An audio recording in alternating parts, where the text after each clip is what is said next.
Amigos de 18 minutos, bienvenidos a su programa. Estamos con ustedes lo que viene siendo la MEDIR, la Asociación Mexicana de Directores en Recursos Humanos, Mundo Ejecutivo y Smart Speakers. Soy Francisco Rodríguez, presidente de Smart Speakers, el principal buró de conferencistas en Latinoamérica, y me acompaña Mauricio. Encantado, Pancho, como siempre, y un privilegio hoy platicar sobre un tema que me apasiona, el liderazgo, ¿no? En efecto, pues tenemos una gran invitada que me va a permitir presentarla. Ella es Carla Berman. Ella ha sido directora en importantes empresas como Google, SoftBank, Yaló y Expansión. Es también miembro del consejo de Endeavor, con un MBA de Harvard, y también es juez en el programa Shark Tank. Carla, mil gracias por acompañarnos. Al contrario, muchas gracias, Pancho, muchas gracias, Mauricio. Carla, ¿cómo le haces para ser una ejecutiva muy exitosa, pero al mismo tiempo tener una vida plena y disfrutarla? Bueno, yo creo que trato, es una buena pregunta, porque no es fácil, ¿verdad? Porque luego uno se imagina que todo el mundo tiene una vida así muy bonita, pero yo trato un poco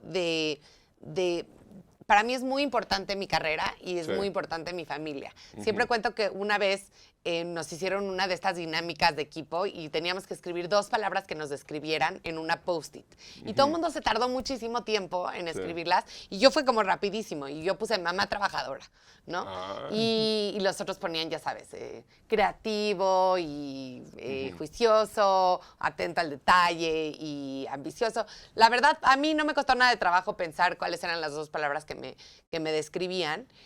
Y ahí lo que trato de hacer es no descuidar demasiado a ninguna de las áreas. Pero bueno, siempre es un reto, pero la verdad es que yo creo que hoy en día tenemos pues, la tecnología de nuestro lado. Yo tengo el privilegio de tener mucha ayuda. Me dejo ayudar por quien quiera. Y de hacerme un cachito para todo lo que es importante, ¿no? Y creo que, bien decías hace rato, la pandemia nos enseñó que se puede tener al hijo sentado al lado haciendo la tarea mientras está uno contestando emails.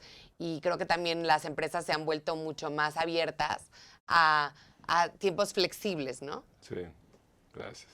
Oye, Carla, hablando del inicio de tu carrera, cuéntanos un poco, ¿qué nos compartes de esos aprendizajes que poco a poco te llevaron a donde estás hoy? Pues mira, yo siempre, cuando era chiquita, yo creo que como casi todos los niños, pensaba que solo podía ser o como mi mamá o como mi papá. Y mi mamá era periodista de espectáculos y mi papá era industrial. Entonces así pensaba yo y decía, voy a ser como mi mamá o voy a ser como mi papá, ¿no? Y al final, pues decidí estudiar ingeniería industrial, que se parecía más a lo que hacía mi papá.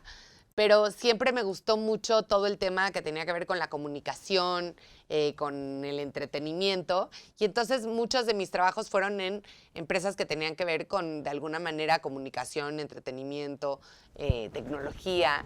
Y yo creo que lo más importante para mí al inicio de mi carrera fue hacer cosas que me abrieran puertas.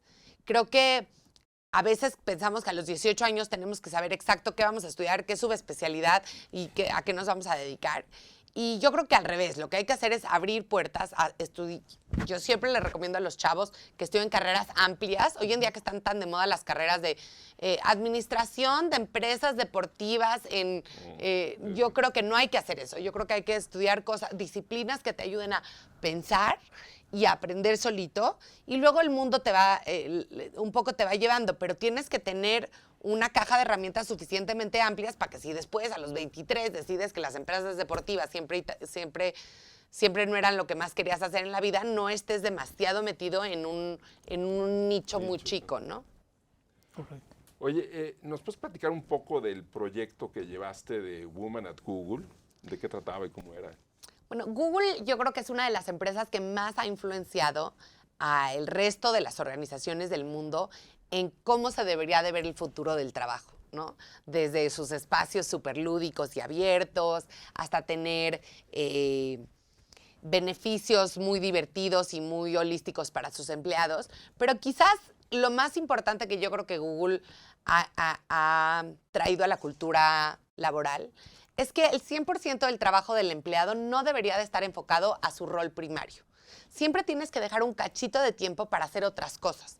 En Google se le llama los proyectos del 20%. Entonces, mi proyecto del 20% era liderar una organización que existe en Google en todas las oficinas. Yo la lideraba para México en un tiempo, donde lo que hacíamos era fortalecer las redes entre las mujeres y también ayudar a las mujeres en la comunidad en la que influenciábamos. Entonces, hoy se sabe que una de las cosas que previene a las mujeres a seguir creciendo en el mundo corporativo es la falta de mentoría y la falta de networks fuertes.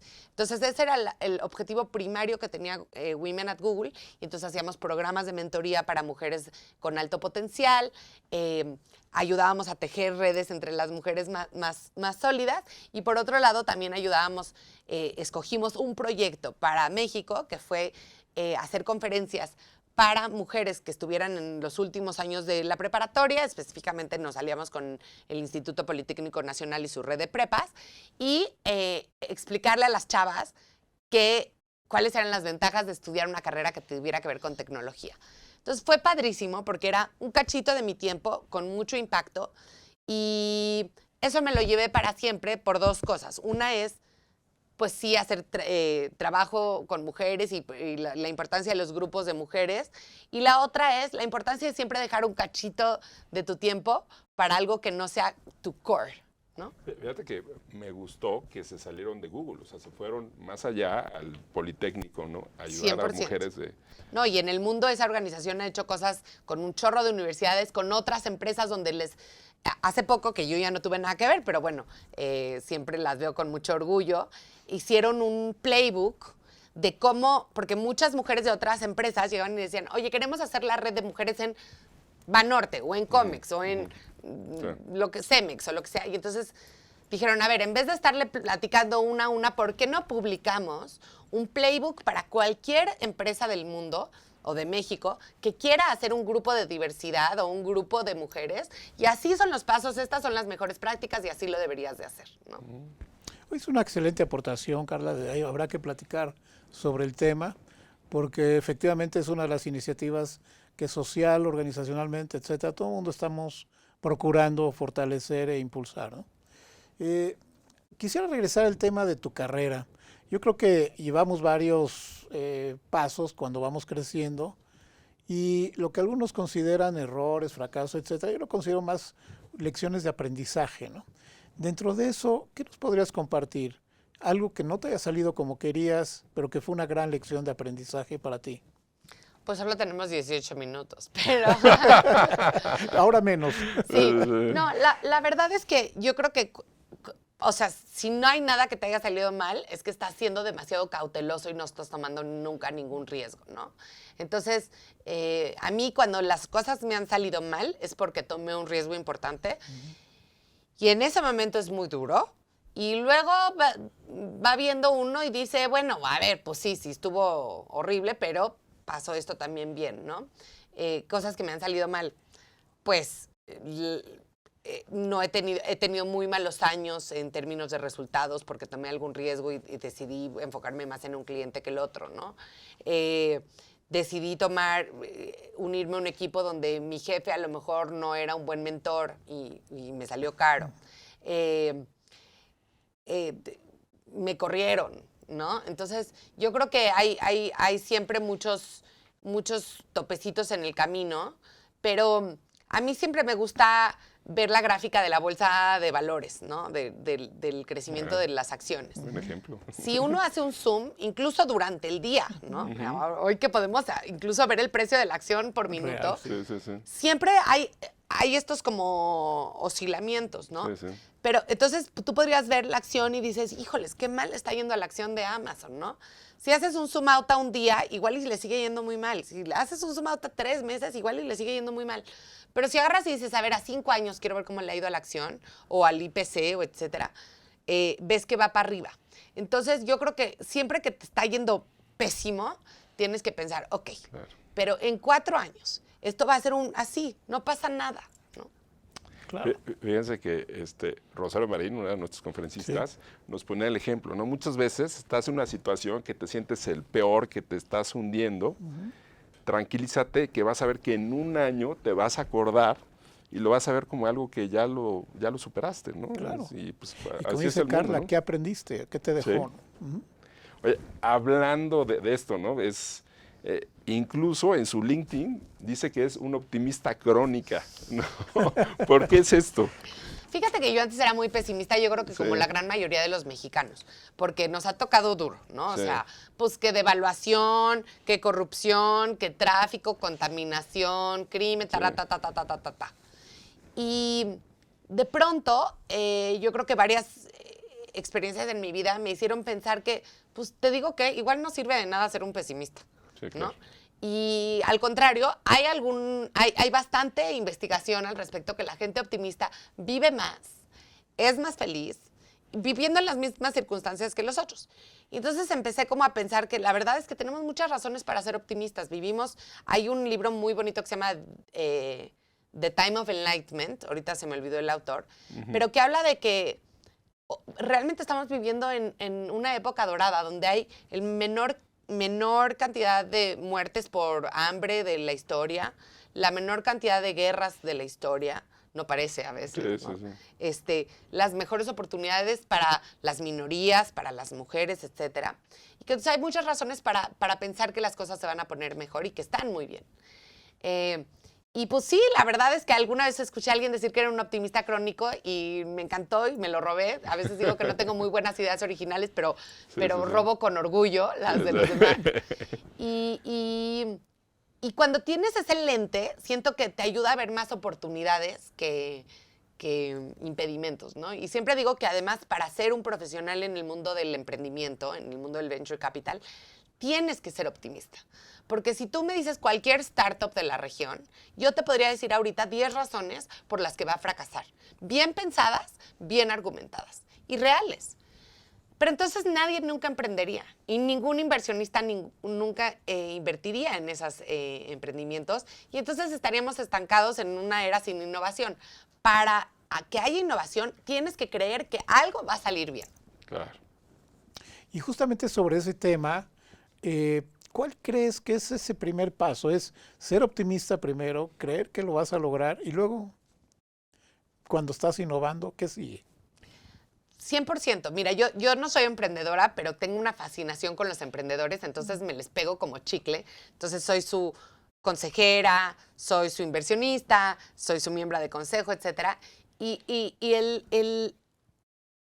la característica que yo veo en todos ellos es que tienen un optimismo desmedido.